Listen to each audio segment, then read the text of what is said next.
अकोला शहरातील जेतवण नगरमध्ये 3 युवकांवर ऑटोचा धक्का लागल्याच्या कारणाने चाकू हल्ला झाल्याची घटना घडली होती। यामध्ये एका युवकाचा उपचारादरम्यान त्याचा मृत्यू झाला आहे। करण शितळे असं युवकाचं नाव असून त्याच्यासोबत असलेले त्याचे 2 साथीदार सुद्धा या हल्ल्यात गंभीर जखमी झाले आहे।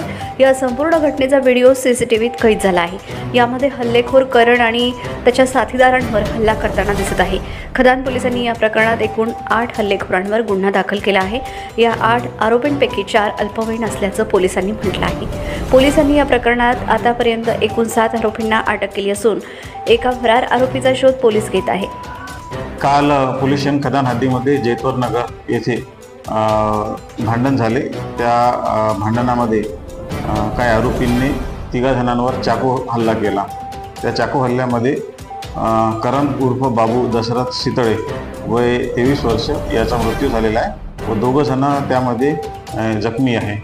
दुपारी यांचा ऑटोला धक्का लागला होता। त्या धक्का लागल्यावर तिथे एक किरकोळ भांडण झालं होतं। ते भांडण ज्याला धक्का लागला त्याने त्याच्या मित्राला सांगितलं आणि ते समजवण्यासाठी म्हणून गेले असता तर त्या ठिकाणी त्यांचा पुन्हा वाद उफाळला आणि त्या वादामध्येच हा चाकू हल्ला झालेला आहे।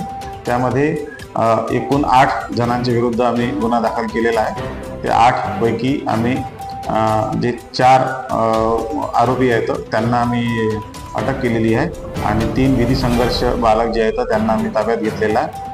एक विधी संघर्ष बालक आहे त्याचा आमचा शोध सुरू आहे।